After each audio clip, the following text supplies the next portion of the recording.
Potensi dan kegiatan ekonomi negara-negara ASEAN.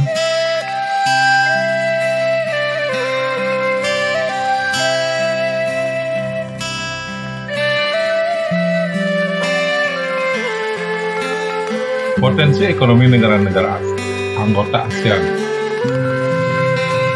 Kawasan Asia Tenggara terletak pada jalur perdagangan dunia, di mana kawasan ini terletak di antara benua Asia dan benua Australia, serta diapit oleh dua samudra, yaitu Samudra Pasifik dan Samudra Hindia.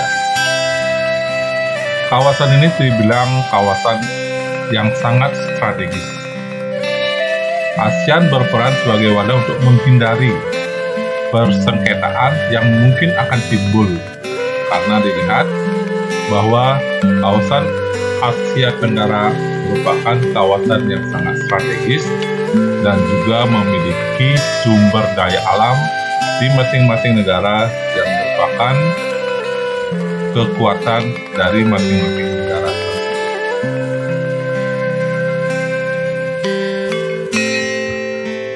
Beberapa negara ASEAN, yang pertama seperti Brunei Darussalam. Nah, negara ini terkenal dengan kekuatan sumber daya alam berupa minyak dan gas bumi. Brunei Darussalam menjadi negara di kawasan Asia Tenggara yang memiliki pendapatan per kapita yang sangat tinggi, yang merupakan hasil dari penjualan gas alam dan minyak bumi. Brunei Darussalam terkenal sebagai negara pengekspor minyak. Minyak ya? Pengekspor minyak mentah, gas alam, dan produk minyak. Berikutnya adalah negara Malaysia. Kegiatan ekonomi utama penduduk Malaysia adalah di bidang pertanian. Selain itu, kegiatan ekonomi yang lain misalnya di bidang pertambangan dan perindustrian. Perdagangan internasional merupakan salah satu kegiatan ekonomi yang terdapat di negara Malaysia. Peralatan elektronik, minyak, dan gas bumi diekspor ke negara lain. Nah, kemudian dari produk perkebunan, di sana ada kayu, minyak sawit, karet, serta tekstil. Secara umum, penduduk Malaysia bermata pencaharian dalam bidang pertanian, pertambangan, dan perindustrian. Negara Malaysia dikenal sebagai penghasil biji timah terbesar di dunia. Nah, negara berikutnya adalah Filipina. Nah, Filipina sama seperti negara Indonesia merupakan sebuah negara kepulauan. Sebagian besar penduduknya bergerak di bidang pertanian. Filipina berhasil menjadi salah satu negara di dunia dengan mengembangkan produk pertanian yang sangat baik. Beberapa produk unggulan dari negara Filipina seperti buah nanas, padi, kelapa, dan gula. Mata pencaharian utama penduduk Filipina adalah di bidang pertanian, pertambangan, dan industri. Komoditas ekspor Filipina terdiri dari gula, kopra, kayu, nanas, serta biji tembaga. Nah, negara Filipina merupakan penghasil biji tembaga terbesar.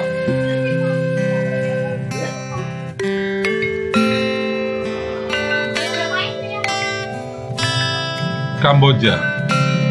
Kamboja merupakan salah satu negara yang terletak di sekitar Sungai Mekong.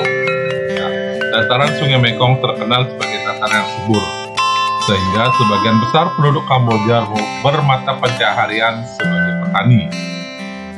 Selain itu, hasil dari pertanian Kamboja adalah berupa padi dan karet.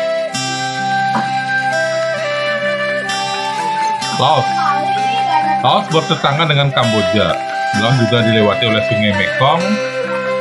Kemudian Laos juga dikenal sebagai negara yang sebagian besar penduduknya bermata pencaharian sebagai petani.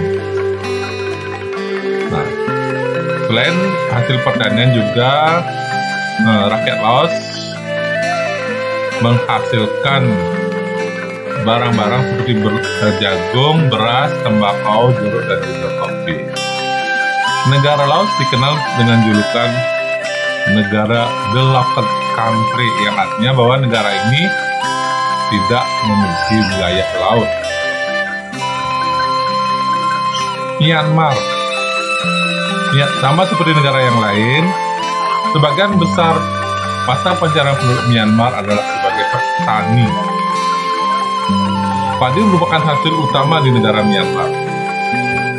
Myanmar sebagai salah satu negara penghasil padi terbesar di Asia Tenggara. Selain hasil pertanian, Myanmar juga menghasilkan terutama produk kayu, kemudian beras, pupuk, dan berbagai macam barang kerajinan. Singapura merupakan negara paling maju di kawasan ASEAN. Letak Singapura sangat strategis, yaitu di wilayah Selat Malaka yang menjadi salah satu negara transit terramai di dunia. Artinya transit itu tempat bersinggahnya kapal-kapal untuk berlayar, terutama kapal untuk laut. Sebagian besar Singapura mengekspor mesin dan alat-alat transportasi, alat-alat elektronik, dan barang konsumsi. Bahan kimia dan produk olahan minyak dihasilkan juga di Singapura. Singapura termasuk salah satu negara yang memiliki pendapatan paling tinggi di kawasan Asia Tenggara.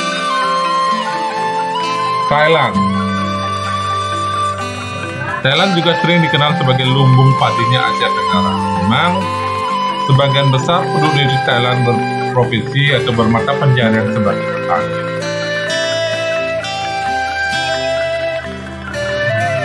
Selain hasil pertanian, Thailand sangat berpegang pada hasil di sektor pariwisata karena memiliki banyak tempat wisata. Selain mata pencarian penduduk Thailand adalah petani, hutan, pertambangan, industri, serta penghasil beras terbesar di kawasan Asia, dan juga sering dijuluki sebagai negeri gajah putih, negeri 1000 pagoda, lumbung padi ASEAN.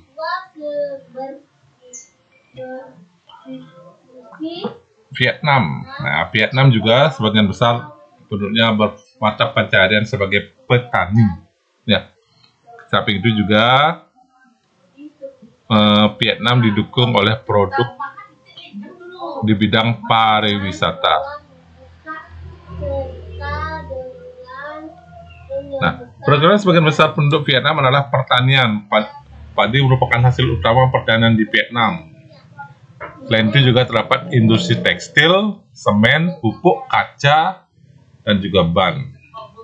Samping itu juga Vietnam juga menghasilkan beberapa produk tambang seperti emas, biji besi, timah, gamping, serta juga menghasilkan hasil hutan seperti bambu, kina, kayu, dan kayu manis.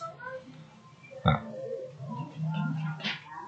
majunya bidang pertanian di negara Vietnam tidak terlepas dari aliran Sungai Mekong dan Sungai Songkha yang mengalir ke Vietnam, sehingga kegiatan pertanian bisa berjalan dengan sangat baik. Indonesia sama seperti Filipina juga merupakan negara kepulauan terbesar di kawasan Asia Tenggara dan memiliki ragam sumber daya alam yang sangat kaya, dari bidang pertanian, bahan tambang, produk hutan, produk pariwisata, keindahan alam, dan lain sebagainya. Indonesia mengekspor hasil bumi seperti timah, tembaga, besi, minyak, gas, dan nikel. Selain juga Indonesia menghasilkan pupuk, tapioka, karet, kopi, kelapa, sawit, dan tembakau. Di samping itu di bidang perikanan juga tidak kalah dengan negara lain. Indonesia merupakan salah satu pengekspor hasil laut yang sangat penting di dunia.